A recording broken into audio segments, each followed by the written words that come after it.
if you're playing a role, if you're wearing a mask, if you're dressed in clothes that are not yours, then you end up living a life that's not yours. The reason why I start with identity is because I think that's the root of all our challenges. When you fake being someone for so long, you think it's your reality. And that's what happens to all of us. We play a role at work, we play a role at home, we play a role with our family, we play a role with our friends, and then we think that role is us. And we lose ourselves. And to me, that is the core reason why we're chasing things that are not important to us. We're unhappy despite reaching accolades, and we feel dissatisfied. Our identity should start with unlearning everything that we think we know about ourselves. So the best method of unlearning is this.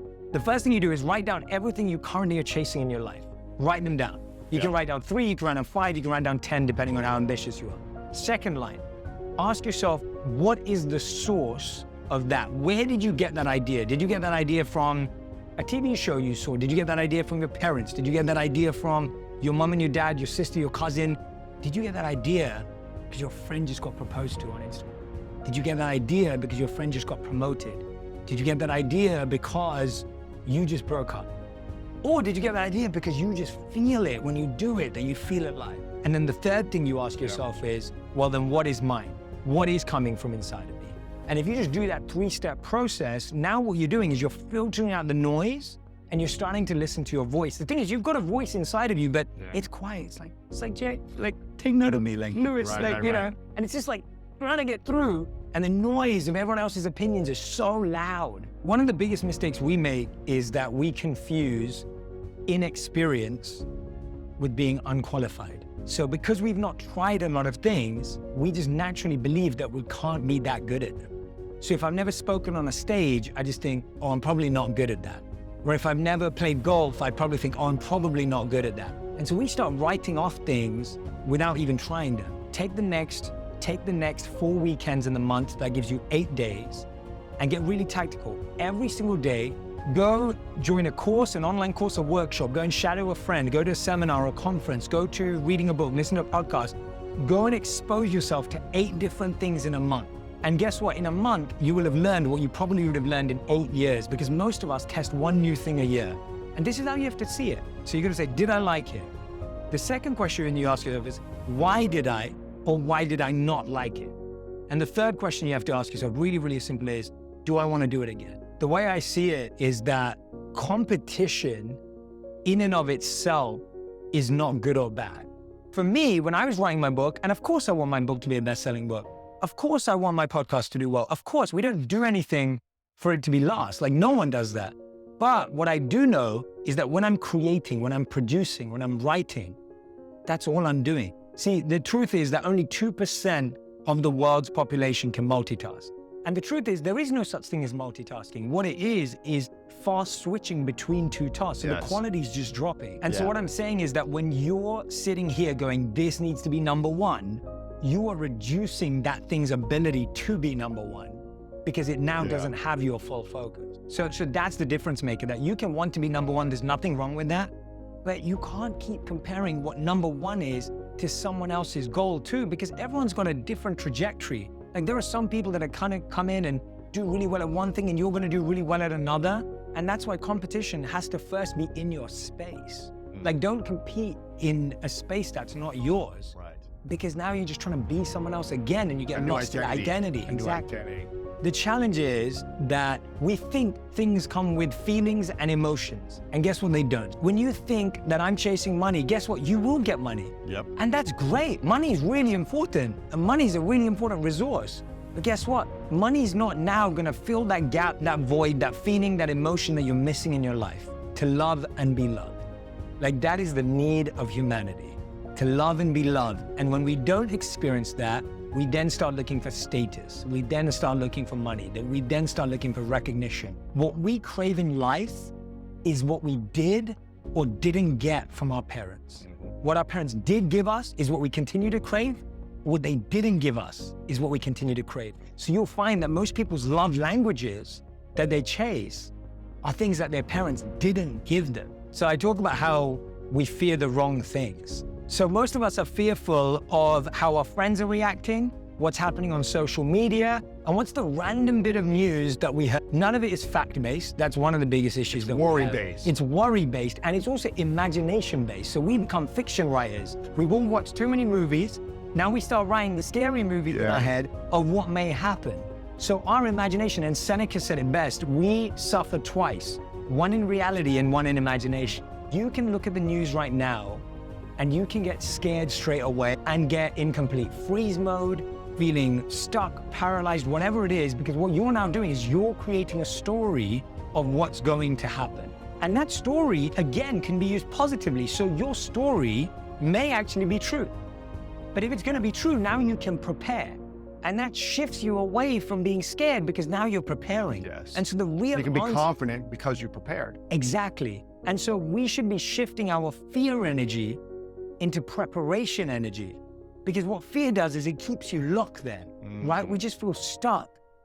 The thing is to get really close to that fear.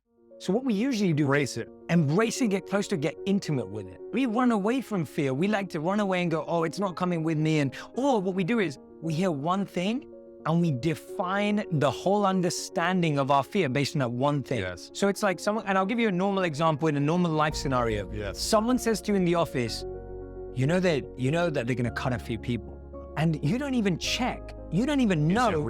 And now you just made it real, and now you're running with it, and you're trying to run away from it. So you're trying to avoid conversations with your boss. You're trying to avoid any conflict. You're trying to, you're just trying to avoid it. And so actually what you need to do is go, okay, let me actually discover that fear. Let me go intimate with that fear. Let me ask myself, where's that fear coming from? What am I really scared of? What am I really scared of? Am I really scared of losing my job? Am I scared of not having any money? What am I really scared of? And when you get to the root, and I call it the why ladder in the book. So it's asking yourself, what am I scared of? And then go, why am I scared of this? Why am I scared of this? Why am I scared of this? And when you can't ask why any longer, you've got to the answer, and that's what you have to deal with. Most of us are not dealing with what we're actually scared of. I believe self-doubt is the killer of dreams. And I believe that, and you have this amazing graph in here, it's about ego versus self-esteem. How do we build self-belief, self-esteem, self-confidence, while also not allowing our ego to be so big and think we can just do anything?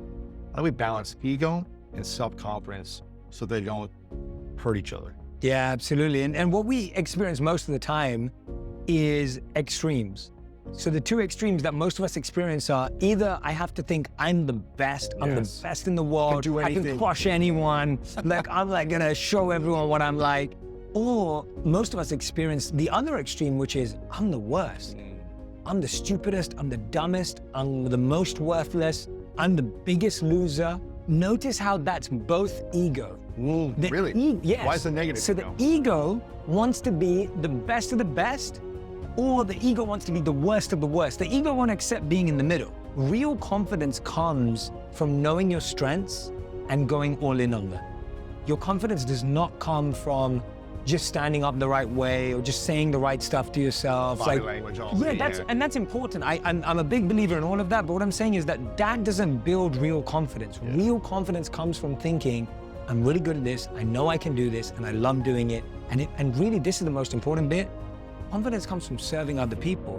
When you see the impact you have on others, and this is the biggest issue, the reason why we have such low self-esteem today in the world is because people are not serving others. Why is that? Like, why are we still focused on self as opposed to service? It's conditioned, right? I've said this before, that we're wired for generosity, but we're educated for greed.